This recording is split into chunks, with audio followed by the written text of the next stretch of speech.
Black Supremacy. This is Palmetto Star, the Ratchet Revolutionary, but you can call me Prophet. Prophet Rovette of Black Supremacy. And we are breaking 28 generational curses on the 28 days of February, formerly known as Black History Month, now known as Black Supremacy Month. So we're breaking free of all of these generational curses and establishing something new. Because as you know, Black history is 365 days. It is not this 28-day thing they put us in. But however, today we are breaking the curse of fake Black culture. Now, what is fake Black culture? Fake Black culture is movies, music, media that they ascribe to Black people. They say this is a Black movie. This is a Black movie because some Black actors are in it. There may or may not be a Black director. Definitely pink people are the money behind it, as in any Hollywood production. But supposedly that's Black culture, you know? I think it's very dismissive, degrading, and detrimental to Black people to say that, you know, Belly or Boys in the Hood or Barbershop or these movies that's what your Black culture is. Now think about it. When you talk about Black culture as opposed to anybody else's culture, they don't start listing off movies. When you start talking about culture, what their culture is, they'll start, oh yeah, well, you know, Poetic Justice, or, you know what I'm saying, Next Friday, like, that is not Black culture. However, that is the realm of what they put Black culture in for Black people, and especially out here in America. They say, this is Black culture. This is what Black people do. You know, this is how they act. They act just like they do in these movies. And it's very dismissive, and it's very degrading, and it's actually kind of funny, actually, because it's like, how can you say these movies, which definitely don't have a complete 100% Black imprint on them? I don't care what movie it is, whether it's Black Panther or Poetic Justice, or you know any Black movie, definitely doesn't have 100% Black stamp on it. You know what I'm saying? So I mean, how can you even say that's Black culture? But anyway, it's not. It's Black entertainment. It's entertainment that uses Black people. Let's keep it real. Exactly what these Black movies are. They'll say Lil Wayne's last album, that's for the culture. WAP, that's for the culture. You know what I'm saying? Like these, and that's what they this is what they put Black culture as. You know, these music and movies, and that is not Black culture. That actually has nothing to do with Black culture whatsoever. It has zero to do with Black culture. Black culture is our greatness, our innate greatness, and wanting to be greater and striving towards our greater accomplishments. You know, that's what Black culture is. That's what true Black culture is. The temples of Angkor Wat, the underground churches of Ethiopia, the pyramids of Kemet, you know, the huge Buddha statues in India that depict the Black man. This is our true culture. You know, not Belly, or saying Ray, Or you can list off the assortment of black movies, black entertainment. You know, I should say they're not even black movies. It's literally like entertainment that utilize black bodies to create entertainment for pink people. Honestly, you know, so they could be like, "Oh, that's black culture. I didn't know you guys were like that. You guys are so great. Ray was awesome." He was blind and he could do all that. Like, that's not black culture. That is not black culture. Even though that he represents going towards greatness, Ray, what I'm talking about, you know what I'm saying? He represents greatness and being a great being as far as, you know, our propensity to further go into greatness. That's why I say when people talk about black, they talk about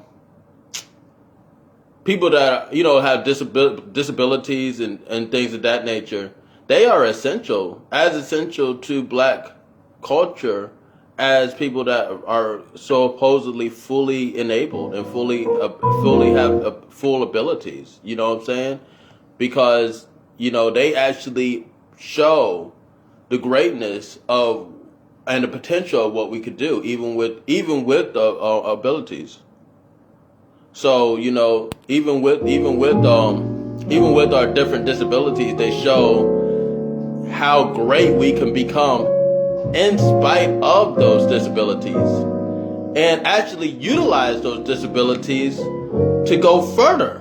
You know what I'm saying? So that's why, you know, people talk about what role is it for, you know, a black person that has any disability or learning, like, you know, anything like that in the movement, and their role is as essential as anybody else's role, because they are not only there to be helping hands in the movement, but also serve as an inspiration to those that are fully enabled.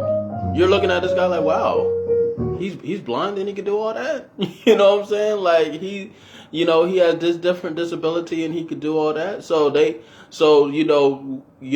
people, especially like people that have different disabilities and different things like that, they are very much, part of the movement and are able to inspire and to make people become greater, because they look at this and you should be inspired.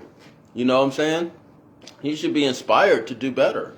You know, someone sees me and I'm doing the greatest thing ever, and sometimes I would say that, you know, that is, people become jealous of that, you know, for some reason. I never felt, now two things I never felt ever in my life: jealousy and boredom. I never felt jealous of anybody, and I never have been bored ever in my life. I never been bored ever. I never felt these two things. So for somebody to be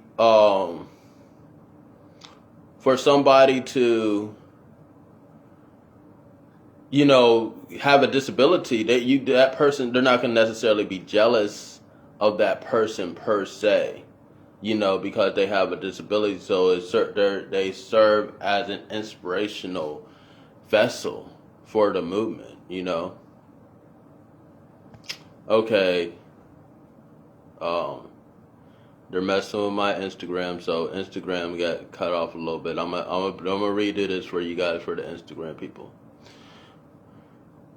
But yeah, so it serves as a inspirational tool, you know, inspiration for the movement, and we have to recognize that we all have this role to inspire and to be the greatest. Now, our true culture is what I'm saying is our true culture is black supremacy.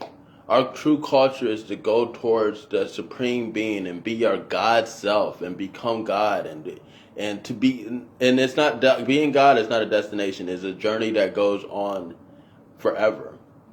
You know, you're constantly creating, you're constantly doing greater and greater things consciously.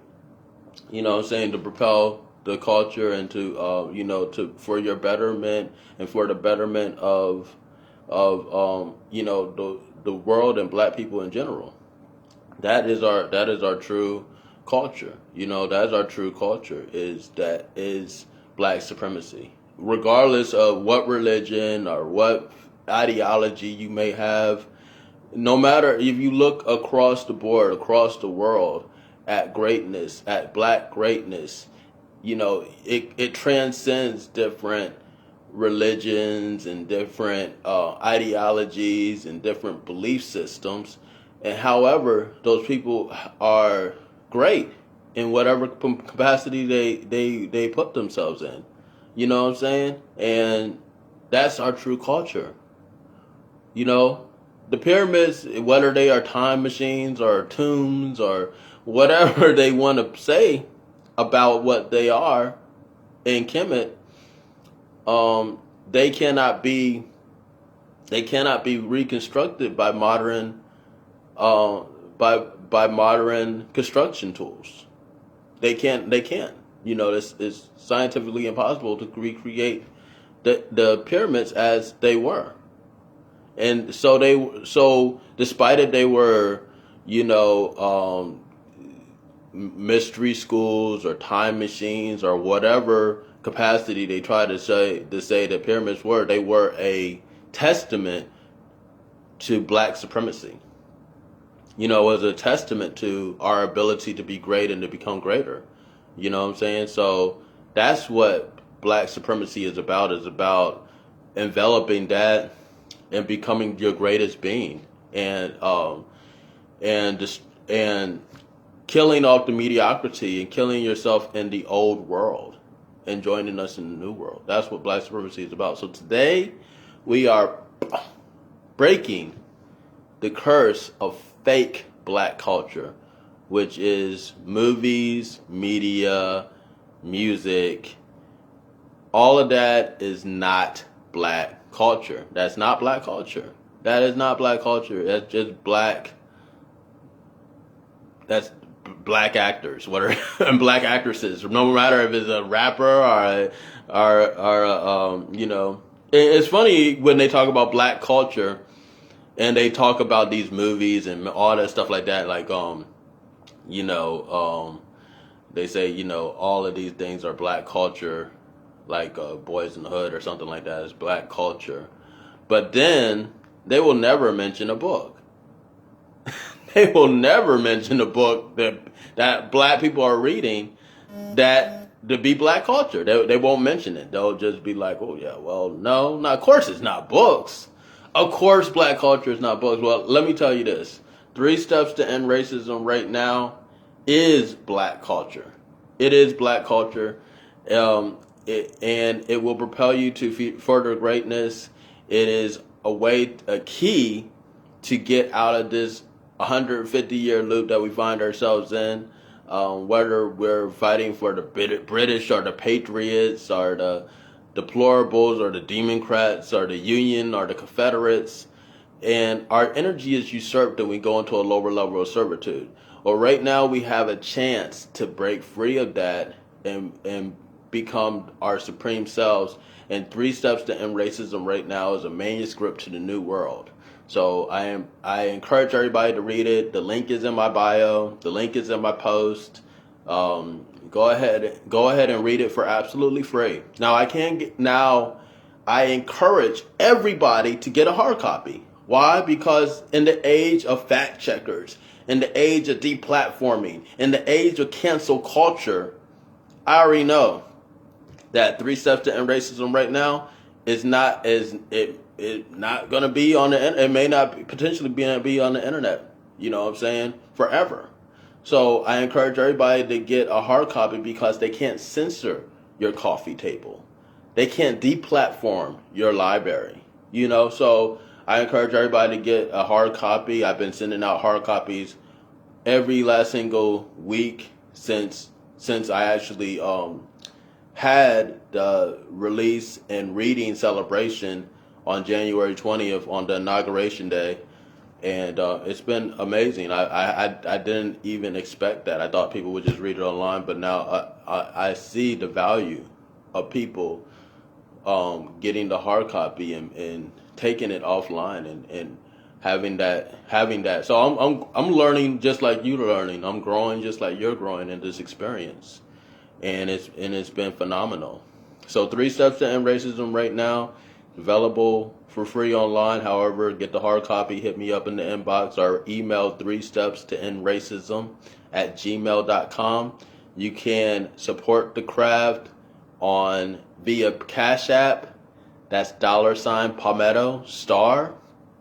$Palmetto Star. I'm coming out with a children's book soon, which is going to show children our true culture of greatness, and really all of my books in some capacity are going to be revealing our true culture so that we could become greater. It's going to be keys to our greatness, and you can actually get exclusive content on my Patreon, patreon.com/you can call me prophet.